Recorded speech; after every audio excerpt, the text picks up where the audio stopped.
है वो किस चीज़ पे बेस कर रही होती हैं। तो आज थोड़ा-सा हम लोग उस चीज़ इन चीज़ों के बारे में पढ़ेंगे। तो इससे पहले मैं थोड़ा-सा सभी लोगों को बताना चाहता हूँ जो इस फ़ील्ड में न्यू हैं बेसिकली, जिन्होंने अभी स्टार्ट ही लिया है। तो मैं उनको ये बताना चाहूँगा कि ये फ़ील्ड जो है ना थोड़ा टाइम टेकिंग है। आप जितना इस पे टाइम इन्वेस्ट करेंगे तो ये आपका एसेट बनता जाएगा। तो ये नहीं कि अभी आपने स्टार्ट किया, अभी आपको समझ आना शुरू हो गया, कल आप डेवलपर बन गए और आपने सब कुछ एक ही दिन में मुकम्मल भी कर लिया। तो ऐसा ऐसा कोई सीन नहीं है यहाँ पे। तो यहाँ पे प्रॉपर एक जैसे बंदा एक पढ़ता है ना एमएससी करता है, बीएससी करता है, बहुत ज़्यादा टाइम लगता है। यहाँ पे इतना टाइम तो नहीं लगता लेकिन टाइम लगता है। उसके बाद बंदा जब प्रो बन जाता है तो फिर अर्निंग भी होती है और बहुत कुछ सीखने को मिलता है। अगर आप लोग सोच रहे होंगे ना कि 1 दिन में या 2 दिन में आपको समझ भी आना शुरू हो जाए और आप बहुत कुछ बना भी लें, तो ऐसा नहीं है सीन यहाँ पे, इसमें टाइम लगता होता है। तो मेरी आपसे यही है कि अगर कुछ ऐसा सीन है, आप लोगों ने सोचा हुआ है कि आप आए हैं यहाँ पे 1-2 दिन में आपका काम हो गया, ऐसा नहीं है। तो ये चीज़ अपने ज़हन में बिठा लें, ये टाइम लगेगा, जितना आप टाइम देते जाएँगे, उतना आप जो है इस फ़ील्ड में माहिर होते जाएँगे। तो चलिए नेक्स्ट हम लोग चलते हैं अपने सेशन की तरफ। तो कल हमने थोड़ा-सा देखा था कि एचटीएमएल क्या होती है। मैंने आप लोगों को बताया भी था कि जो हमारा वेबसाइट है, वो किस चीज़ पे बेस करती होती है। तो इसके लिए मैंने नोट्स भी उसमें कम्युनिटी में शेयर कर दिए हैं, आप वहाँ पे चेक भी कर लीजिएगा। पे हम लोग देखेंगे भी सही। तो कल भी हम लोगों ने थोड़ा-सा देखा था कि ये वेबसाइटें किस चीज़ से बनी होती हैं। सिंपली अगर ये वेबसाइट बनी हुई है एमडीएन, ये आपके रेफरेंस के लिए आप इसको यूज़ करेंगे। जब भी आपको कोई मसला आएगा, कोई आपको टैग देखना है, वेबसाइट एचटीएमएल के बारे में कुछ देखना है, तो आप एमडीएन पे आ जाएँगे, जहाँ पे आपको सारा मटेरियल मिल जाएगा।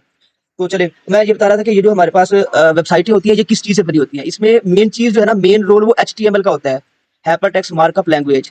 जो सबसे मेन रोल होता है, वो एचटीएमएल, ये एक लैंग्वेज है, ये प्रोग्रामिंग लैंग्वेज नहीं है, ये जस्ट एक मार्कअप लैंग्वेज है, जिसे कहते हैं मार्क लगाने वाली, जस्ट निशानदेही करने वाली, स्ट्रक्चर बनाने वाली। ये कुछ लोग ये समझ रहे हैं कि ये कोई प्रोग्रामिंग लैंग्वेज है, ऐसा नहीं है, ये प्रोग्रामिंग लैंग्वेज नहीं है, ये जस्ट मार्कअप लैंग्वेज है, जो जस्ट लेआउट तैयार करती है। प्रोग्रामिंग लैंग्वेज वो होती है जो लॉजिक लिखने में हेल्प आउट करती है, जिसमें हम लॉजिक लिखते हैं, सॉफ्टवेयर्स वगैरह बनाते हैं या फिर कुछ इस तरह का काम करते हैं जिसमें हम लोगों ने बैकएंड की कनेक्टिविटी करनी होती है कुछ इस तरह से। तो यहाँ पे कुछ भी ऐसा नहीं होता। यहाँ पे जस्ट एट जस्ट जो है एचटीएमएल का काम है सिर्फ और सिर्फ लेआउट बना देना। एज इट इज, जैसे अगर हम लोग मकान को तैयार करते हैं ना, उसके लिए ईंटें जो है ना, वो हमारे लिए इंपॉर्टेंट है स्ट्रक्चर को खड़ा करने के लिए। एज इट इज एचटीएमएल भी ऐसे ही है, ये स्ट्रक्चर को बनाने में हेल्प आउट करता है कि हमारी दीवारें कैसी हैं, ये सारी चीजें ये एचटीएमएल के थ्रू ही बनेगी। जैसे मैं अगर बताऊं कि यहाँ पे एक सेक्शन बना हुआ है, ठीक है, ये वाला राइट लेफ्ट साइड पे, ठीक है, ऊपर हेडर बना हुआ है, ये फिर राइट पे बना हुआ है, ये सब काम जो है ना, ये एचटीएमएल के थ्रू हुआ हुआ है। अभी ये देखें, ये जो कलर हुआ है, ठीक है, जब होवर कर रहे हैं यहाँ पे कलर चेंज हो रहा है, ठीक है, यहाँ पे माउस आ रहा है, कर्सर आ रहा है, ये चीजें ये सीएसएस के थ्रू की गई हैं। एचटीएमएल का काम है जस्ट एंड जस्ट आपको लेआउट देना। ये जो लेआउट बना हुआ है, ये एचटीएमएल के थ्रू है। ये टेक्स्ट लिखा आ रहा है, ये एचटीएमएल के थ्रू लिखा आ रहा है, ठीक है। ये जो डिजाइन हुआ खड़ा है, मतलब कलरिंग है, बैकग्राउंड कलर है, कुछ इस तरह से, ये सारी चीजें ये सीएसएस के थ्रू है। और थर्ड एक लैंग्वेज यूज होती है प्रोग्रामिंग में, जिसे हम कहते हैं जावास्क्रिप्ट। वो एक प्रोग्रामिंग लैंग्वेज है जिसपे हम लोग लॉजिक बिल्ड करते हैं कि जब किसी ने फॉर्म फिल किया तो उसका क्या रिएक्शन होना चाहिए, जब किसी ने लिंक पे क्लिक किया तो क्या रिएक्शन होना चाहिए, ठीक है, जब किसी ने कोई भी एक्टिविटी की है, एक कस्टमर आया है, हमने उसका क्या चीज नोट करनी है, उसको फिर डेटाबेस में भेजनी है, ये सारी चीजें जो है वो जावास्क्रिप्ट के थ्रू की जाती हैं। मेन हमारे पास जो है एचटीएमएल का काम जस्ट लेआउट तैयार करना। एज इट इज, जैसे ईंटें हैं, स्ट्रक्चर बना के दे देगी। सीएसएस क्या है? प्लस्तर करना, उसको कलरिंग पेंटिंग करना, ये सारी चीजें जो हैं वो सीएसएस के थ्रू होती हैं। जितनी अच्छी सीएसएस उतना अच्छे आपके वेब डिजाइन होगा। और इसके अलावा जो नेक्स्ट फंक्शनैलिटी आती है, जैसे आपने बोर्ड्स देखे होंगे ऑटोमेटिक, तो वो हम लोग उसके लिए यूज करते हैं जावास्क्रिप्ट, मीन्स के फंक्शनैलिटीज को ऐड करने के लिए, लॉजिक को ऐड करने के लिए, कि कब क्या करना है, कैसे करना है, ठीक है, डेटाबेस से डेटा कैसे पुल करना है, ये सारी चीजें जावास्क्रिप्ट के थ्रू ही की जाती हैं। तो मैंने नोट्स आपको भेजे थे, मैं भी यहाँ पे देता हूँ ताकि आपको आसानी से समझा सकूं मैं। तो ये तो हमारे पास हो गया एक वेबसाइट का एक छोटा सा ओवरव्यू का, किस तरह से हम लोग हमारी जो वेबसाइट है बेस कर रही होती है किस चीज पे। तो ये चीज़ें मैंने आपको शेयर भी कर दी हैं और यहाँ पे मैंने बता भी दिया कि एचटीएमएल क्या होती है, hypertext markup language, CSS style cascading sheet, CSS का मतलब जो होता है स्टाइल कैस्केडिंग शीट। और थर्ड नंबर पे हमारे पास आती है जावास्क्रिप्ट, जिसका मतलब होता है जावास्क्रिप्ट, ये जिसको शॉर्ट फॉर्म में जेएस कहते हैं, ये लॉजिक बिल्डिंग के लिए काम आती है, ठीक है। और एचटीएमएल जो है वो ऑलरेडी हमने कर लिया बात, स्ट्रक्चर और लेआउट बनाने के लिए। ये आप कमरा देख रहे हैं, जहाँ पे जो स्ट्रक्चर बनाई हुई है, ये एचटीएमएल की मदद से ही बनेगी। और जो सीएसएस है, ये हमें डिजाइन बनाने में हेल्प आउट करेगा, डेकोरेशन करने के लिए, पेंटिंग करने के लिए, ये इन सारी चीजों के लिए हमें सीएसएस यूज करना होगा। और फंक्शनैलिटीज बिल्ड करने के लिए, लॉजिक लिखने के लिए हम लोग जावास्क्रिप्ट यूज करेंगे। तो इस जो हम लोग लाइव सेशन चला रहे हैं, इस किसी को भी स्क्रीन शेयर नहीं हो रही?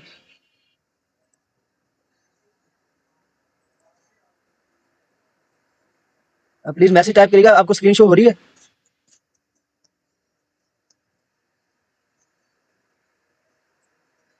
बता दें भाई, स्क्रीन शेयर शो हो रही है कि नहीं हो रही?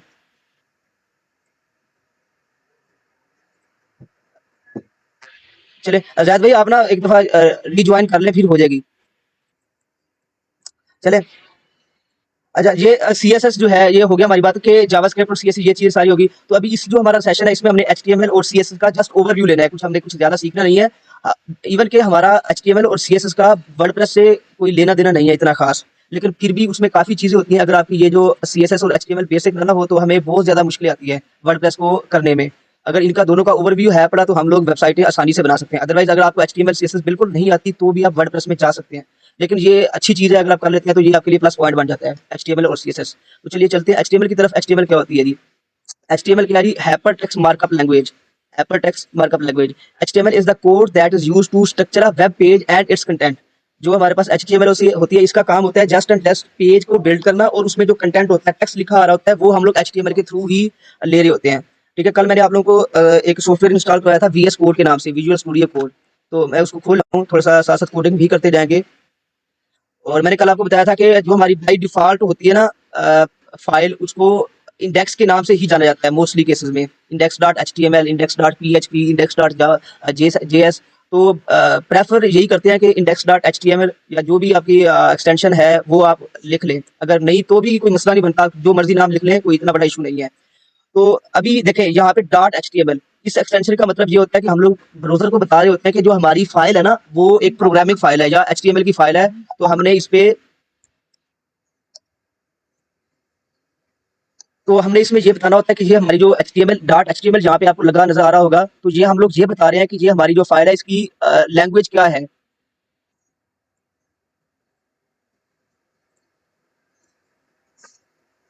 तो इंडेक्स डॉट एचटीएमएल हम ये चीज़ बता रहे हैं कि हमारी जो फ़ाइल है, उसका जो कंटेंट है वो एचटीएमएल है। ठीक है? अगर हम लोग यहाँ पे एचटीएमएल नहीं लिखते, तो हम लोग अपनी फ़ाइल को या अपने ब्राउज़र को ये बता नहीं पाएँगे कि हम लोग क्या कोडिंग कर रहे हैं या किस लैंग्वेज में कोडिंग कर रहे हैं। तो ये चीज़ लाज़मी है, अगर आप यहाँ पे एचटीएमएल नहीं लिखेंगे, तो आपकी फ़ाइल जो है वो रन नहीं होगी। ठीक है? डॉट एचटीएमएल लिखना लाज़मी है। और जो सीएसएस फ़ाइलें होती हैं, मतलब आपकी जो फ़ाइल है कोई स्टाइल वाली फ़ाइल है, तो उसके साथ आपने सीएसएस लाज़मी लिखना है। तो एचटीएमएल फ़ाइल के साथ एचटीएमएल, सीएसएस फ़ाइल के साथ सीएसएल, सीएसएस लिखना मस्ट है। ठीक है, ये बात आपको समझ आ गई होगी। तो उसके बाद आपके पास जैसे आप इंडेक्स डॉट एचटीएमएल लिखेंगे, तो आपके पास कुछ इस तरह से फाइल आ जाएगी। ऑटोमेटिकली उसने ब्राउजर को लिया हुआ होगा, जो भी आपका डिफॉल्ट ब्राउजर है उसकी ऐसे बन के आ जाएगी। आप उसको डबल क्लिक करेंगे, तो वो ऑटोमेटिकली ब्राउजर में खुल जाएगी। ये देखें, ये ब्राउजर में खुल गई है प्रोफाइल। तो हम लोग यहाँ पे जो भी कोडिंग करेंगे, तो यहाँ पे हमारे पास ऑटोमेटिकली हमारा एक वेब पेज बन जाएगा। मतलब अगर आप लोग यहाँ पे कुछ लिखते हैं, तो ये वाला जो है हमारी वेबसाइट तैयार है। इवन कि वो लोकल सर्वर पे पड़ी हुई है, हमने लाइव नहीं की, लोगों को नजर नहीं आएगी, लेकिन आपकी वेबसाइट तैयार है। ठीक है, हम लोग यहाँ पे कुछ प्रोग्रामिंग करते हैं। अभी आपको मैं दिखाता हूँ कि किस तरह से हम लोग यहाँ पे अपना जो पेज है, फर्स्ट जो हमारी वेबसाइट है, हम किस तरह से बना सकते हैं। तो मैंने एक एक्सटेंशन इंस्टॉल की हुई है अपने वीएस कोड में, जिसका नाम है लाइव सर्वर। तो आप लोग भी यहाँ पे कर लीजिएगा। उसका मैं फायदा बताता हूँ क्या होता है। यहाँ पे आप लिखेंगे लाइव सर्वर, तो आपके पास ये एक्सटेंशन आ जाएगी यहाँ पे लाइव सर्वर के नाम से। तो आप ये फर्स्ट वाली जो एक्सटेंशन है, इसको इंस्टॉल कर लीजिएगा। इससे फायदा ये होगा कि आप कुछ भी चेंज करेंगे ना, तो वो ऑटोमेटिकली सेव होता रहेगा और अपडेट होता रहेगा। ठीक है, जैसे आपने यहाँ पे अभी मैंने ये मैं उड़ा देता हूँ, और यहाँ पे ये देखिए ऑप्शन आ रहा है गो लाइव का, ये उसी एक्सटेंशन से आ रहा है। जब आप यहाँ पे क्लिक करेंगे, तो इसका मतलब ये है कि आपकी जो वेबसाइट है वो लाइव हो चुकी है। मतलब आप कुछ भी वीएस कोड में लिखेंगे, तो वो यहाँ पे फौरन अपडेट होता रहेगा, कपल ऑफ सेकंड। जैसे मैं यहाँ पे लिखता हूँ जी, यहाँ पे स्टार्ट करते हैं बेसिक कोड से ही। तो यहाँ पे बॉयलर प्लेट होता है, यहाँ पे आप जैसे ही ये लगाते हैं एक्सक्लेमेटरी मार्क, तो ऑटोमेटिकली वीएस कोड जो है वो हमें दे देता है सजेशन कि भाई आपने ये यूज कर सकते हैं। तो मैंने जैसे इंटर किया, तो यहाँ पे हमारे पास एक प्री बिल्ट कोड आ गया है। तो प्री बिल्ट कोड आ गया है, जिसमें फर्स्ट नंबर पे डॉक टाइप है। डॉक टाइप का मतलब ये है कि हम लोग ये बता रहे हैं कि जो हमारा कोड है, जो एचटीएमएल कोड है, वो उसका वर्जन जो है वो 5 है। ठीक है, ये HTML 1 2 3 4 5, ये जो लेटेस्ट वर्जन है वो डॉक टाइप है, मतलब वर्जन 5 है। ये हम लोग इस टैग में ये बता रहे हैं कि हमारा जो पेज है, उसका जो वर्जन है HTML का, वो 5 है। उसके बाद HTML टैग आता है, जिसमें हम लोग बताते हैं कि इसकी लैंग्वेज क्या है। और नेक्स्ट हमारे पास हेड टैग आता है। हेड टैग में हम लोग बहुत सारी चीज़ें कर रहे होते हैं। इसमें हम लोग बता रहे होते हैं कि हमारा जो कैरेक्टर सेट है वो कौन सा है, UTF-8 है, ACSI है, ये डिफरेंट जो है वो कैरेक्टर सेट के टाइप्स हैं। उसके बाद यहाँ पे हमारे पास मेटा टैग्स आते हैं। आपने गूगल एडसन का नाम सुना होगा, उसकी जो स्क्रिप्ट्स वगैरह आती हैं वो यहीं पे आती होती है इसी हेड टैग के अंदर। ये जो हमारा हेड टैग है ये बहुत इंपॉर्टेंट है। इसमें हम लोग अपने डॉक्यूमेंट्स को ये यहाँ पे जो कुछ भी लिखेंगे वो विजिबल नहीं होगा, हमारे वेब पेज पे कुछ भी नहीं शो होगा। लेकिन इसकी इंपॉर्टेंस ये है कि हम लोग अपने ब्राउज़र को बता रहे हैं कि हमारे कंटेंट में ये चीज़ें शामिल है। जैसे हमने ये बताया कि हमारा जो कंटेंट है उसकी विड्थ कितनी है, उसकी हाइट कितनी है, उसका स्केल क्या है, ये सारी चीज़ें हमने यहाँ पे बताई हैं। जो यहाँ पे कंटेंट है तो वो वेब पेज पे विजिबल नहीं होगा, लेकिन हमने यहाँ पे अपनी स्क्रिप्टिंग रखनी होती है। जैसे गूगल एडसन है वो यहाँ पे रख लेंगे। कुछ और हमारी स्क्रिप्ट्स होती हैं जो शॉर्ट फॉर्म में होती है वो हम लोग यहाँ पे लिखते होते हैं। इसके अलावा जो हमारे वेब पेज पे कुछ इस तरह से अगर मैं आपको दिखाऊँ, ये वाला जो एम लिखा आ रहा है यहाँ पे देख रहे होंगे आप लोग, ये छोटा-सा आइकन नज़र आ रहा है प्रीव्यू के तौर पे, यहाँ पे पीडीएफ लिखा आ रहा है और यहाँ पे गूगल मीट का आइकन आ रहा है, चैट जीपीटी का आ रहा है, तो वो चीज़ भी हम लोग यहीं से ही करते होते हैं। तो ये जो आइकन है वो फेविकोल भी हम लोग इसी हेड टैग के अंदर ही लगाते हैं। तो जो हमारा हेड टैग है ये हमारे लिए बहुत ही इंपॉर्टेंट है। बहुत सारी चीज़ें हम लोग इसी में लिख रहे होते हैं, लेकिन याद रखिएगा इसमें हम लोग जो टेक्स्ट लिखेंगे वो हमारे पेज पे विजिबल नहीं होगा। वो जस्ट हमारे ब्राउज़र को बताने के लिए होता है कि हम लोग यहाँ पे ये चीज़ें कर रहे हैं। तो यहाँ पे जो हमारे पेज का टाइटल है हम वो यहाँ पे लिख लेते हैं। जैसे हम लिखते हैं जी लर्निंग एचटीएमएल। तो जो चीज़ हम लोग यहाँ पे लिखेंगे वो हमारे यहाँ वेबसाइट का टाइटल हो जाएगा। ठीक है, जैसे मैंने लर्निंग एचटीएमएल लिखा और मैंने यहाँ पे ब्राउज़र खोला तो आप यहाँ पे देखेंगे तो हमारा जो वेबसाइट का नाम है वो लर्न एचटीएमएल हो गया होगा ऑटोमेटिकली, क्योंकि हमने लाइव सर्वर खोला हुआ है इसलिए शो नहीं कर रहा। अदरवाइज अगर हम लोग लोकली फाइल खोलते हैं ना तो ये ऑटोमेटिकली हमें जो इसका नाम है वो दिखा देगा। ये देख रहे होंगे आप लोग लर्न एचटीएमएल यहाँ पे आ रहा है इस जगह पे। तो ये जो लर्न एचटीएमएल है इसका जो टाइटल है वो यहाँ यहीं से ही ले रहा है। ठीक है, तो जो हमारा हेड टैग है इसमें हमारे सारे जो हमने अपने सिस्टम को बताना होता है, ब्राउज़र को बताना होता है कि ये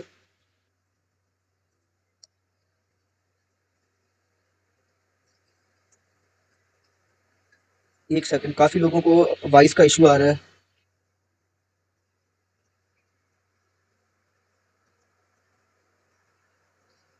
अस्सलाम वालेकुम। जिनको वॉइस का या स्क्रीन शेयरिंग का इशू आ रहा है ना वो रीजॉइन कर लें, फिर ये इशू रिजॉल्व हो जाएगा आप लोगों का।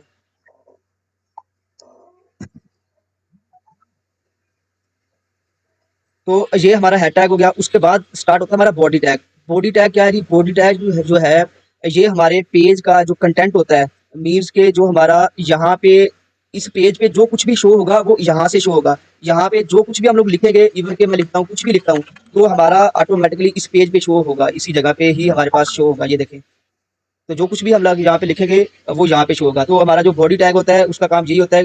बॉडी टैग दूसरे लफ्जों में हमारा कह लें कि वेब पेज मेन पार्ट होता है। ठीक है, तो हम लोग थोड़ा सा कोड लिखना स्टार्ट करते हैं। इससे पहले मैं आपको एक दो चीज़ें और बताता हूँ कि एचटीएमएल में ना दो किस्म के टैग होते हैं। एक होते हैं ओपनिंग टैग, एक होते हैं क्लोजिंग टैग। मैं मिसाल लेता हूँ, एक हेडिंग के लिए टैग होता है जैसे H1 के नाम से है। तो यहाँ पे अगर आप देखेंगे तो ये देखें H1 लिखा आ रहा है, तो इसके बाहर ग्रेटर देन और स्मॉलर देन की जो सैंपल लगाया हुआ है ये ओपन टैग है, ओपनिंग टैग, और ये क्लोजिंग टैग है। और जो इसके बीच में होगा, इसे जो भी कंटेंट होगा वो हमारा वेब पेज पे शो होगा। और H1 जो है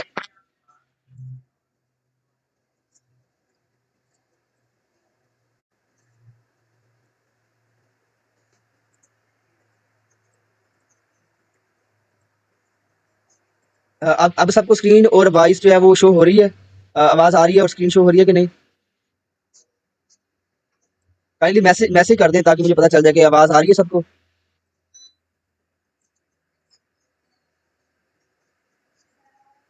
बस ठीक है। जिनको वॉइस का या स्क्रीन शेयरिंग का कुछ इशू आ रहा है तो वो काइंडली वो रीजॉइन कर लें। सम टाइम नेट की वजह से भी ये मसला हो जाता है। तो हम लोग यहाँ पे देख रहे थे कि जो हमारे पास ओपनिंग टैग होता है और क्लोजिंग टैग होता है। इसके बीच में जो है वो हमारा कंटेंट आता होता है। इसको कहते हैं एलिमेंट कहते होते हैं। ठीक है? ये एलिमेंट हो गया, इसके बीच में हमारा कंटेंट होगा। मैं यहाँ पे जो भी लिखूँगा वो हमारा जो है शो होगा वेब पेज पे। जैसे मैं लिखता हूँ लर्निंग एचटीएमएल, तो ये जो है हमारा ऑटोमेटिकली यहाँ पे शो होना स्टार्ट हो जाएगा। ये देखें, देख रहे हैं ये H1 बन गई है, ये हेडिंग हमारी लिखी गई है यहाँ पे। तो ये जो हेडिंग है ये H1 के नाम से यहाँ पे आ रही है।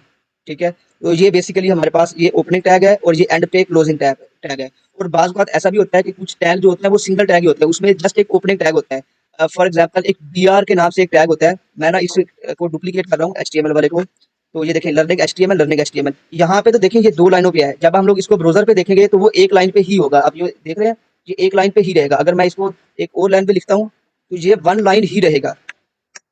तो क्वेश्चन ये है कि अगर हम लोगों ने टू लाइन करना है मीन्स के लर्निंग एचटीएमएल 1 इसको एक लाइन पे, 2 को दूसरी लाइन पे, 3 को तीसरी लाइन पे करना है तो क्या करेंगे, उसके लिए अलग से हम लोग br टैग लगाते होते हैं। अभी आप देखेंगे यहाँ पे HTML1 HTML2 एक ही लाइन पे आ रहा है, तो इसके लिए हम लोग लगाते हैं br टैग।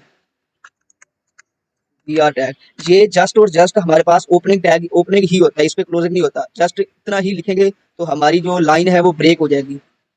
ये देखें यहाँ पे लाइन ब्रेक हो गई है, लर्निंग एचटीएमएल पहली लाइन में आ गया है, दूसरी लाइन में HTML2 और HTML3 आ रहा है। अगर हम लोग एक दफा फिर से br टैग लिखेंगे तो ये हमारे पास एक लाइन और ब्रेक हो जाएगी, ये देखिए। ठीक है, तो कहने का मतलब ये है कि कुछ टैग जो होते हैं वो ओपनिंग एंड क्लोजिंग होते हैं, ठीक है, और कुछ जो है जस्ट एंड जस्ट हमारे पास ओपनिंग होती है, जिसमें हमें क्लोजिंग की जरूरत नहीं होती। इसमें जैसे हमने जस्ट एंड जस्ट ओपन किया हुआ है, क्लोजिंग नहीं की, तो भी ये वर्क कर रहा है। तो ये जो है टैग्स कुछ इस तरह से होते हैं। ये हमारा जस्ट ओवरव्यू है। नोट्स में देखते हैं और क्या क्या चीजें लिखी हुई हैं। तो यहाँ पे a container for some content और अदर एचटीएमएल टैग्स, यहाँ पे हमारा ये टैग लिखा हुआ आ रहा है, ये एलिमेंट है हमारे पास, ये बाहर वाले जो है टैग लिखे हुए आ रहे हैं, और जो बीच में आएगा वो कंटेंट होगा, जो कि हमारा पेज के ऊपर विजिबल होगा। हम अभी हमने देखा भी है इस चीज़ को, कि जो हमने H1 के बीच में लिखा है वो यहाँ पे विजिबल हो रहा है, और जो H1 था वो यहाँ पे विजिबल नहीं हो रहा। ठीक है, उसके बाद बेसिक एचटीएमएल पेज ये हमने कर लिया है, अभी थोड़ी देर पहले देखा था, और ये भी मैंने आपको थोड़ा-सा बता दिया ओवरव्यू। और इसके बाद आता था कमेंट। कमेंट क्या होता है जी? कमेंट का मतलब ये होता है कि मैंने एक कोड लिखा, मैं चाहता हूँ कि ये मेरे पेज पे शो ना हो। मतलब मैंने एक निशानी एज़ अ सैंपल मैंने लिख दिया, जैसे मैं लिखता हूँ कि मेरी जो बॉडी मेरा वेब पेज है यहाँ से स्टार्ट हो रहा है। I am starting page from here, means कि हमारा जो मेन कोड है यहाँ पे शो हो रहा है। अभी मैंने कोड लिखा, कल को कोई और बंदा आता है, मैं जस्ट यहाँ पे ये दिखाना चाह रहा हूँ कि यहाँ पे मेरा ये चीज़ स्टार्ट हो रही है, यहाँ पे मेरी इमेजेस स्टार्ट हो रही है, यहाँ पे मेरा मेन कंटेंट है। ये चीज़ें मैं वहाँ पे लिखना चाह रहा हूँ, ताकि कल को मेरी जगह पे कोई और बंदा आता है तो उसको पता हो कि ये वेब पेज कैसे बना हुआ है। या आप 2 साल के बाद इस कोड को देखते हैं तो आपको पता हो कि यहाँ पे मैंने ये चीज़ स्टार्ट की हुई है, यहाँ से ये चीज़ स्टार्ट की हुई है, यहाँ से ये चीज़ स्टार्ट की हुई है। तो अभी अगर हम लोग इस चीज़ को ऐसे ही रहने देंगे तो ये हमारे पेज के ऊपर शो होगा। ये चीज़ हमारे पेज के ऊपर शो होगी। ये देखिए, आप देख रहे हैं जहाँ पे I am starting page from here. तो मैं चाहता हूँ कि ये चीज़ सिर्फ मुझे शो हो, वीएस कोड में, हमारे वेब पेज पे शो ना हो। इसके लिए हम यूज़ करते हैं कमेंट। कमेंट जो है उसके करने का तरीका ये है, अगर आप वीएस कोड यूज़ कर रहे हैं तो आप कंट्रोल बैक स्लैश यूज़ करेंगे तो ऑटोमेटिकली कमेंट हो जाएगा। अगर आप इसके अलावा कोई कोड एडिटर और यूज़ कर रहे हैं तो ये इसका बेसिक सिंटैक्स होता है। ब्रैकेट जो है, ये जो ग्रेटर देन की अलामत है, ये आपने करनी है। इसके बाद मार्क, देन 2 जो है वो डैश लगानी है। उसके बाद जो है इसके बीच का जितना भी कंटेंट होगा वो आपके वेब पेज पे विजिबल नहीं होगा, वो आपको यहीं पे शो करेगा। हम लोग जरा रिफ्रेश करके देख लेते हैं वेबसाइट को। आप देख रहे हैं कि यहाँ पे जो भी मैंने लिखा है वो यहाँ पे शो नहीं कर रहा होगा। इसे हम लोग कहते हैं कमेंट करना। मैं यहाँ पे लिख देता हूँ दिस कंटेंट इज कमेंट। ये कंटेंट जो है वो कमेंट हो गया, ये हमारे पेज पे विजिबल नहीं होगा। अगर आप वीएस कोड यूज कर रहे हैं तो उसमें आप जस्ट कंट्रोल प्लस जो है वो यूज कर लेंगे बैक स्लैश, तो ऑटोमेटिकली कमेंट हो जाएगा। अगर आप इसके अलावा कोई और कोड एडिट कर रहे हैं तो ये वाला जो है मैं बीच से हटा देता हूँ, ये वाला जो है हमारा इसके बीच में जो कुछ भी लिखेंगे वो आपका कमेंट ही रहेगा, वो आपके पेज पे शो नहीं होने वाला। ठीक है, हम लोग दोबारा से देख लेते हैं। ये चीज देखिए, यहाँ पे कुछ भी शो नहीं हो रहा। ठीक है, इसे कहते हैं कमेंट करना। HTML is not a case sensitive. HTML case sensitive नहीं है। इसका क्या मतलब है? इसका मतलब ये है कि अगर मैं यहाँ पे ऐसा करता हूँ कि एक और H1 लिखता हूँ, अगर इसको मैं कैपिटल लेटर में लिख देता हूँ, H1 को कैपिटल लेटर में लिख देता हूँ, तो भी कोई मसला नहीं बनने वाला, तो भी ये वर्क करेगा। कुछ प्रोग्रामिंग लैंग्वेज ऐसी होती है जिसमें अगर हमने कैपिटल लैंग्वेज में लिखा तो वो अफेक्ट करता है, कुछ में नहीं करता। जो HTML है इसको कोई फर्क नहीं पड़ता। आप कैपिटल लेटर में लिख रहे हैं, स्मॉल लेटर में लिख रहे हैं, कोई लेटर जो है वो बड़ा लिख रहे हैं, कोई छोटा, इससे कुछ फर्क नहीं पड़ता हमारे HTML कोड को। आप कैपिटल में भी लिख सकते हैं और स्मॉल में भी लिख सकते हैं, बट याद रखिएगा जो बेस्ट प्रैक्टिस है वो स्मॉल में ही है। हमेशा आपने स्मॉल लेटर ही यूज करने हैं, कभी भी आपने कैपिटल यूज नहीं करने। लेकिन कहने का मतलब ये है कि यहाँ पे कोई इफेक्ट नहीं पड़ेगा। ठीक है, कैपिटल अगर आप लिखेंगे तो आपका कोड फिर भी इजीली वर्क करेगा। आप चेक कर लेते हैं कि वर्क कर रहा है कि नहीं कर रहा। तो आप यहाँ पे देखेंगे, ये देखें कैपिटल जो है वो यहाँ पे वर्क कर रहा है। तो आप बड़े लेटर में लिखें या छोटे लेटर में लिखें तो इसको कोई फर्क नहीं पड़ता। इसका मतलब जो HTML है वो केस सेंसिटिव नहीं है। उस पे आप किसी भी लेटर्स में लिख सकते हैं, स्मॉल और कैपिटल। ये बात आपको समझ आ गई होगी। आप एक लफ्ज बड़ा लिख दें, एक छोटा लिख दें, तो भी इस पे फर्क नहीं पड़ता। उसके बाद चलते हैं, ये हमारा हो गया। उसके बाद चलते हैं हेडिंग्स। हमारे पास हेडिंग्स होती है 6 किस्म की, H1 से लेके H6 तक। H1 से लेके H6 तक। मैं इसको रेज कर देता हूँ और यहाँ पे लिखता हूँ H1, और यहाँ पे लिख देते हैं हेडिंग 1, ताकि आपको समझ आ जाए हेडिंग 1। और मैं आपको इसका डिफरेंस भी बता पाऊँ। यहाँ पे लिखते हैं जी H2, यहाँ पे लिखते हैं ये हमारी हेडिंग 2 है, और इसके बाद हम यहाँ पे लिखते हैं H3। ये हमारे पास H1 से लेके H6 तक जो है वो हेडिंग्स होती है। तो इसका इसमें डिफरेंस क्या होता है हम लोग अभी देख लेते हैं लाइव जाके कि हमारा इससे क्या फ़र्क पड़ा है। हेडिंग 4 लिख दिया और H5 आ गया। ये H1 से लेके H6 तक दोबारा याद कर ले, थोड़ा-सा लिख भी लिया करें ताकि आपको याद रहे कि हमारे पास ये सारी हेडिंग्स जो हैं वो यूज़ होती हैं हमेशा। H5 और इसके बाद जो है वो होता है H6।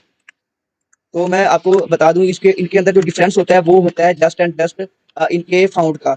ये जो H1 है उसका साइज बड़ा होगा, H2 का साइज छोटा होगा और उसके बाद जो है आप ये देख रहे हैं हेडिंग 1 का साइज बहुत बड़ा है, हेडिंग 2 का छोटा, हेडिंग 3 का उससे छोटा, हेडिंग 4 का उसके उससे छोटा, हेडिंग 5 और हेडिंग 6 बिल्कुल छोटा। तो हमने ये जो चीज़ें हैं ये अपने हिसाब से यूज़ करनी होती हैं। अगर हमें बड़ी हेडिंग चाहिए तो H1 यूज़ कर लेंगे, अगर छोटी हेडिंग चाहिए तो H2 उससे छोटा साइज़ चाहिए, H3 उससे छोटा, H4 इस तरह से हम लोग किसी भी H1 H का यूज़ कर सकते हैं। और इसके बाद जो है इसके बाद होता है पी टैग। पी का मतलब होता है पैराग्राफ टैग। इसमें हम लोग पैराग्राफ लिखते हैं this is my paragraph tag, this is my paragraph. तो जो पैराग्राफ टैग होता है उसमें हमारा पैराग्राफ शो होता है। तो ये भी देख लेते हैं इसमें भी क्या डिफरेंस है। ये देखें ये हमारा पैराग्राफ है। ठीक है, ये हमारा मेन डिफरेंस होता है H1 से लेके H6 तक और लास्ट में ये पैराग्राफ है इसे हम पी टैग कहते होते हैं। मोस्टली केसेस में आप देखते होंगे यहाँ पे टेक्स्ट लिखा आ रहा है, ये देखें ये जो है ये पी टैग है। ठीक है, ये जो टेक्स्ट आ रहा है ये पी टैग से आ रहा है, पैराग्राफ टैग से। और ये वाला जो है ये H1 भी हो सकती है, H2 भी हो सकती है, श्योर नहीं है। चेक करना है तो आप इसको इंस्पेक्ट करके भी चेक कर सकते हैं यहाँ से कि ये कौन सा टैग यूज कर रहे हैं यहाँ पे। तो ये H1 ही यूज कर रहे हैं यहाँ पे। अगर आप इंस्पेक्ट करेंगे एलिमेंट को तो H1 जो है वो यूज हो रहा है यहाँ पे। तो इसके अलावा ये देखिए ये भी यहाँ पे भी H1 लगाया हुआ है, उसके बाद फिर से उन्होंने पैराग्राफ टैग लगाया हुआ है। आई थिंक आपको समझ आ गई होगी कि हेडिंग टैग क्या होता है और पैराग्राफ टैग क्या होता है। ठीक है, मैं यहाँ पे एक काम करता हूँ कि ये सारी हेडिंग्स को कर देता हूँ कमेंट ताकि हमारे पास जस्ट एक हेडिंग ही आए और थोड़ा सा आपको प्रैक्टिस भी करवाता हूँ कि किस तरह से हम लोग कर सकते हैं। तो अभी इसके कमेंट करने का मतलब ये है कि ये हमारा अब वेब पेज पे शो नहीं होगा। आपको ये बात समझ आ ही गई होगी। तो मैं यहाँ पे लिखता हूँ माई फर्स्ट वेबसाइट। मैं थोड़ा सा आपको दिखाना चाह रहा हूँ कि हम लोग एक वेबसाइट को तैयार कर चुके हैं, पूरी की पूरी वेबसाइट हमारी तैयार हो चुकी है। तो ये एक लोरम नाम से ना कंटेंट आता होता है जो डेवलपर को बहुत ज़्यादा हेल्प आउट करता है। लोरम लोरम के बाद आप जितने वर्ड लिखेंगे ना, जैसे मैं 4-5 लिखता हूँ, ये वीएस कोड का ही एक सजेशन है और ये कमाल है। जैसे आप 45 लिखेंगे तो ये 45 ऑटोमेटिकली 45 वर्ड का लेटर का पैराग्राफ हमारे पास बना के दे देगा। ये देखें, इसको मैं अभी पेज पे खोलता हूँ तो आप देखेंगे कि ये देखें 45 जो करेक्टर का जो पैरा है वो बना के दे दिया। और ये अभी हमारी वेबसाइट तैयार है। हमने इसमें एक H1 लगाया, ठीक है, उसके बाद एक पैराग्राफ टैग लगाया और ये पैराग्राफ लिख दिया। आप इस पैराग्राफ को बड़ा भी लिख सकते हैं। मैं थोड़ा सा बड़ा करता हूँ ताकि हम लोग इसको देख पाएँ। मैं यहाँ पे 500 वर्ड का पैराग्राफ करता हूँ। तो 500 वर्ड का पैराग्राफ किया तो देखते हैं जी अभी हमारा जो वेबसाइट है कैसी शो हो रही है। ये ले जी, ये हमारा एक पेज पूरा तैयार हो गया है। मज़ीद हम लोग अब रीडिज़ाइन करेंगे, सीएसएस भी करेंगे आफ्टर दैट। लेकिन अभी के लिए आप देखिए आपकी एक पेज तैयार हो चुका है। आप इसको किसी भी लाइव सर्वर पे डालेंगे तो ये हमारी वेबसाइट तैयार है। चाहे सिंपल सी है, हमने डमी कंटेंट डाला है लेकिन हमारी वेबसाइट तैयार है। जिसमें हमने एक H1 टैग लगाया है, माई फर्स्ट वेबसाइट, और उसके बाद हम लोगों ने एक और टैग पी टैग लगा के उसमें हमने टेक्स्ट लिख दिया है। ठीक है? तो उसके बाद देखते हैं जी नोट्स में क्या है हमारे पास। पैराग्राफ टैग आ गया, हमने इसको यूज़ कर लिया। और उसके बाद आता है एंकर टैग। एंकर टैग क्या होता है? आपने देखा होगा कि मैं आपको एक लाइव एग्जांपल दिखाता हूँ यहाँ पे। ये देख रहे हो यहाँ पे एक ना रीडायरेक्ट कर रहा है दूसरे पेज पे। एंकर टैग दूसरे लफ्ज़ों में ये होता है कि आपने एक एक पेज को दूसरे पेज से लिंक करना है। ठीक है? एक पेज से दूसरे पेज पे लेके जाना है। मैं आपको एक लाइव एग्जांपल देता हूँ। मैं ना यहाँ पे एक और बनाता हूँ फाइल जिसका नाम रखता हूँ मैं anchor anchor dot HTML. HTML लिखना नहीं भूलना। एचटीएमएल नहीं लिखेंगे तो आपकी फाइल कंसीडर नहीं की जाएगी। तो मैं यहाँ पे लिख देता हूँ ये एक्सक्लेमेटरी मार्क लगा के मैं यहाँ पे बॉयलर प्लेट डाल देता हूँ और यहाँ पे लिखता हूँ एंकर टैग। और यहाँ पे मैं लिखता हूँ दिस इज माई यूआर। यहाँ पे कुछ इस तरह लिखते हैं you are redirecting to anchor page. ठीक है जी, ये लिख दिया मैंने। अभी मैं चाहता हूँ कि यहाँ पे मैं एक बटन ऐड कर दूँ। हमारा ये जो वेबसाइट है मैं यहाँ पे नीचे एक बटन ऐड कर दूँ। जब कोई बटन पे क्लिक करे तो वो ऑटोमेटिकली इस पेज पे आ जाए। ये वाला जो हमारा एंकर टैग वाला पेज है इस पे आ जाए। तो मैं क्या करूँगा, जस्ट यहाँ पे एक काम करूँगा कि यहाँ पे एक बटन बना लूँगा।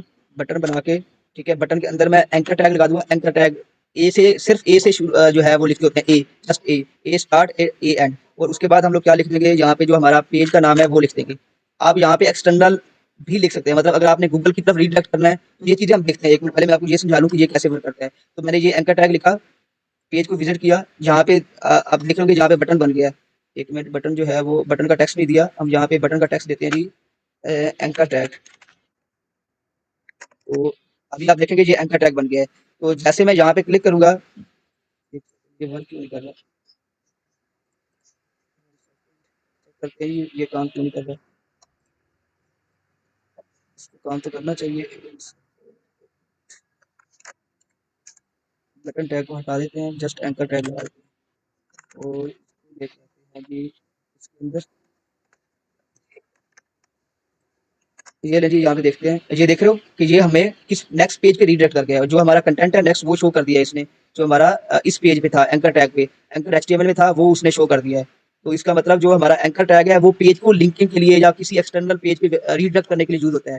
तो ये देखिए जैसे ही मैंने यहाँ पे क्लिक किया, जिस पेज पे, जरूरी नहीं कि हम लोग अपनी ही किसी वेबसाइट पे रीडायरेक्ट करें, हम लोग यहाँ से गूगल पे रीडायरेक्ट कर सकते हैं किसी भी और पेज पे। मैं यहाँ पे गूगल पे रीडायरेक्ट करके दिखाता हूँ आपको। अब यहाँ पे लिख दे जी google.com, तो ये आपको google.com पे ही ले जाएगा। एंकर टैग बेसिकली आपके जो पेज है उसको किसी दूसरे पेज पे लिंक कर देता है। ये देखिए यहाँ पे google.com किया तो ये सॉरी कि ये एरर कर रहा है क्योंकि हमने यहाँ पे वो नहीं दी, HTTPS नहीं दिया।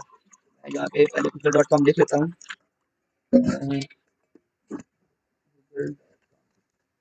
तो ये हमारा लिंक है, अभी चेक करिएगा। जैसे ही मैंने ये किया, अब जो बंदा अभी यहाँ पे आके हमारे इस पेज पे एंकर पे क्लिक करेगा तो ये गूगल पे चला जाएगा। ये देखें ये गूगल वाली वेबसाइट पे आ गया, हमारी वेबसाइट को छोड़ के ये नेक्स्ट इस वेबसाइट पे आ गया है। तो अभी मेरे ख्याल में आपको समझ आ गया होगा कि जो एंकर टैग है वो पेज को लिंक करने के लिए या किसी भी यूजर को किसी दूसरे पेज पे या किसी दूसरी जगह पे रिडायरेक्ट करने के लिए यूज होता है। तो ये आपको समझ आ गया होगा कि एंकर टैग क्या होता है। ए से स्टार्ट होता है, उसके बाद एच का मतलब ये होता है कि आपका जो सोर्स है वो क्या है, आप किस जगह पे लेके जाना चाहते हैं यूजर को। हमने गूगल पे लेके गए हैं, आप इस पे कुछ भी लिख सकते हैं, कोई फाइल पे लेके जाना चाहते हैं कुछ भी यहाँ पे लिख सकते हैं। और उसके बाद आप लोगों ने लिखना होता है टेक्स्ट, उसका टेक्स्ट क्या होगा, मतलब यहाँ पे मैं लिख सकता हूँ google.com, आप जो यहाँ पे लिखेंगे वो वहाँ पे हमारे जो पेज है उस पे शो होगा। ये देखें जो टेक्स्ट है वो शो होगा, जो हमने एच लगाया है वो शो नहीं होने वाला, याद रखना है। जो एच है वो हमारा लिंक होगा, जो हमारा उसके बीच में टेक्स्ट होगा वो यहाँ पे हमारा विजिबल होगा। अब यहाँ पे मैं क्लिक करता हूँ तो ये हमें गूगल पे ले जाएगा। तो ये था हमारा एंकर टैग। उसके बाद देखते हैं जी हमारा नेक्स्ट क्या चीज़ है जी। उसके बाद इमेज है जी, इमेज टैग, मतलब अभी मैंने क्या करना है, इसी पेज पे एक इमेज लगानी है। मैं कहता हूँ एक अच्छी सी इमेज यहाँ पे आ जाए, तो मैं क्या करता हूँ यहाँ पे इमेज टैग लगाऊंगा। यहाँ पे मैं लिखता हूँ H1 लिख के मैंने यहाँ पे लिखा here I want to show an image.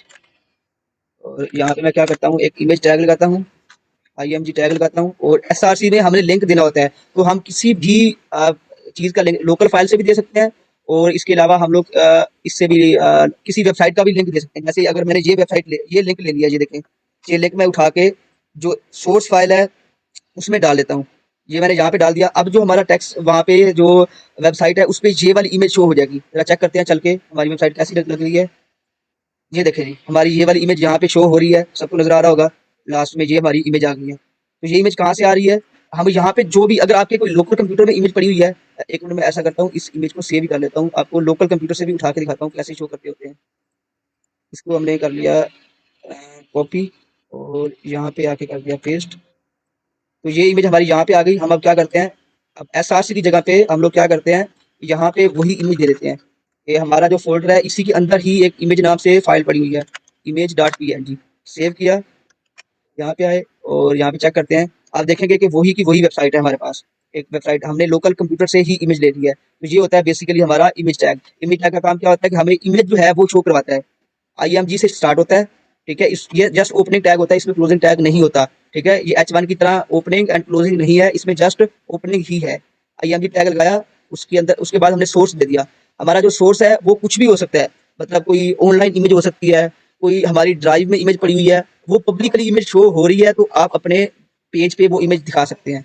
तो ये जो इमेज है ये हमारी लोकल कंप्यूटर में पड़ी हुई है, यहाँ पे ये पड़ी हुई है, ये देखिए image.png के नाम से। उसका नाम लिख के, उसकी एक्सटेंशन पूरा नाम लिख के जहाँ पे हम लोग लिख देंगे सोर्स में, तो वो हमारे पास पेज पे शो होना शुरू हो जाएगी। आई थिंक आपको इमेज टैग जो है वो क्लियर हो गया होगा। तो ये हमारा जो इमेज है यहाँ पे वो शो हो रही है। हमारा जो है एक अच्छा सा पेज तैयार हो गया है। नेक्स्ट देखते हैं हमारे पास नेक्स्ट क्या चीज़ है। उसके बाद है जी BR टैग। BR टैग जो है वो लाइन को ब्रेक करने के लिए यूज होता है। BR टैग लाइन को ब्रेक करने के लिए यूज होता है। फॉर एग्जाम्पल मैं क्या करता हूँ, यहाँ पे एक चीज लिखता हूँ कि दिस इज, ये ऑलरेडी मैं आपको बता चुका हूँ लेकिन दोबारा बता रहा हूँ, दिस इज माई हेडिंग। उसके बाद मैंने इंटर किया दिस इज माई सेकेंड है, this is my new heading. अब देख रहे होंगे यहाँ पे तो लाइन ब्रेक हुई हुई है, लेकिन अब ब्राउजर पे देखेंगे वहां पे कोई भी लाइन ब्रेक नहीं होगी। आप चेक करें यहाँ पे, मैं आपको दिखाता हूँ। ये देखें यहाँ पे सिंपल सा टेक्स्ट आ रहा है, एक लाइन में ही। अगर हमने यहाँ पे भी लाइन को ब्रेक करना है, इंटर स्पेस देनी है, न्यू लाइन से स्टार्ट करना है, तो उसके लिए हम यूज करते हैं बी आर टैग। ये देखें, इसमें जस्ट एक ओपनिंग टैग होता है, इसमें क्लोजिंग वाला नहीं होता। बी आर टैग यूज किया, यहाँ पे हमने बी आर टैग यूज किया, यहाँ पे फिर से हमने बी आर टैग यूज किया, और इमेज के बाद भी हम लोग बी आर लगाते हैं ताकि हमारी इमेज के बाद स्पेस आ जाए। तो ये देखें, आप देख रहे होंगे यहाँ पे इमेज, उसके बाद ब्रेक है, उसके बाद एक हेडिंग, फिर ब्रेक है, फिर एक हेडिंग, उसके बाद फिर से। तो इसका मतलब लाइन को जब भी ब्रेक करना है तो उसके लिए हम लोगों ने यूज करना है B R tag. B R tag जो है वो यूज होता है लाइन को ब्रेक करने के लिए। ठीक है, आई थिंक आपको समझ आ गई होगी।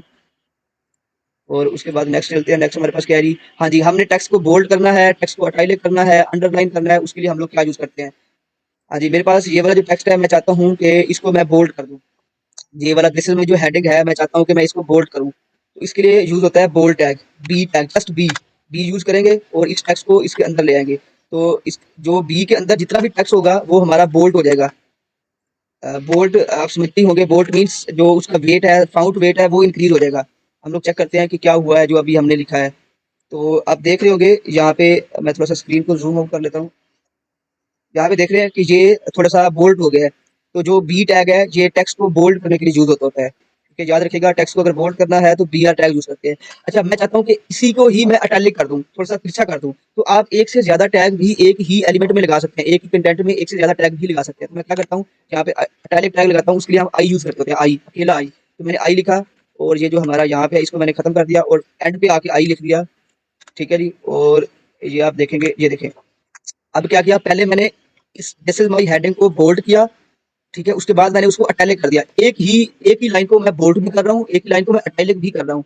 अब चेक करिएगा जी, अटैलिक भी हो गया होगा और बोल्ड भी हो गया होगा। ये देखें, तिरछा हो गया है। तो अटैलिक टैग जो है वो अटैलिक करने के लिए यूज होता है, और बी एल बोल्ड जो है टैग, वो बोल्ड करने के लिए यूज होता है। ठीक है, एक ही लाइन के अंदर हम मोर देन वन जो टैग है वो यूज कर सकते हैं, कोई मसला नहीं होता। ठीक है, उसके बाद मैं इसको चाहता हूँ यही वाली जो लाइन है ना हमारी, ये वाली ये चल रही है, ये अंडरलाइन भी हो जाए। ये this is my heading, italic है पड़ी, बोल्ड है पड़ी, मैं कहता हूँ ये अंडरलाइन भी हो जाए। तो उसके लिए हम यूज करते होते हैं you tag, underline tag. You अकेला लगाया, और इसके अंदर जो है इसको मैंने खत्म करके लास्ट पे लगा दिया, ताकि हमारा जो टेक्स्ट है वो अंडरलाइन हो जाए। हमेशा याद रखना है, ओपनिंग एंड क्लोजिंग टैग के बीच में रखना है। अभी देखें, ये यू टैग है, यू टैग यहाँ पे एंड हो रहा है। अब ये टेक्स्ट जो है वो अंडरलाइन भी हो जाएगा। चेक करेंगे, ये देखें, हमारा टेक्स्ट अंडरलाइन भी हो चुका है। ठीक है, तो यहाँ पे आप लोग क्या कर सकते हैं, अंडरलाइन भी कर सकते हैं, अटाइलिक भी कर सकते हैं, बोल्ड भी कर सकते हैं, और इसको ब्रेक भी कर सकते हैं। आई थिंक आपको समझ आ गया होगा। ये चीज़ें थोड़े छोटे मोटे टैग थे। तो ये हमारा एक पेज जो है वो तैयार हो चुका है, पूरे का पूरा। तो अभी टाइम भी काफ़ी हो गया है। तो ये कल आपने क्या करना है, अपनी मर्जी का, ठीक है, कंटेंट लेके, जैसे आपका जो भी नाम है उसके हिसाब से एक ज़बरदस्त करके, जितने भी हमने एलिमेंट्स पढ़े हैं वो आपने एक ज़बरदस्त करके पेज बनाना है, खुद से प्रैक्टिस करनी है। जब तक आप प्रैक्टिस नहीं करेंगे, मेरे समझाने का कोई फ़ायदा नहीं है। मैंने कल भी बताया था कि मैं जस्ट आपको एक ट्रिक दे रहा हूँ कि भाई ऐसे काम होता होता है। बाकी मैं कुछ आपको ज़्यादा समझाने की कोशिश, या ये नहीं कि मैं आपको उंगली पकड़ के चलाऊंगा तो आप चलेंगे। ये प्रोग्रामिंग हर बंदे की अपनी क्रिएटिविटी होती है, सीखने से कम आता है, करने से ज़्यादा आता है। तो मैंने एक सिंपल सा जैसा भी है एक पेज बना दिया है। कल एक आप खुद से अच्छा सा पेज बनाइएगा, और अगर पॉसिबल हो तो मुझे व्हाट्सएप पे शेयर भी कर दीजिएगा कि भाई मैंने ये पेज बनाया है, आप चेक कर लें। मुझे कोड शेयर कर दीजिएगा, मैं खुद ही उसको चेक कर लूंगा।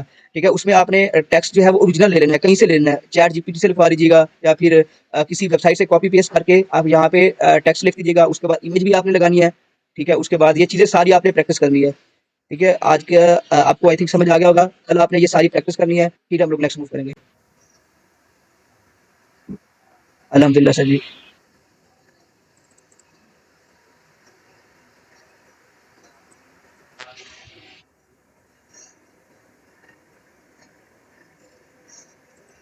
सर जी।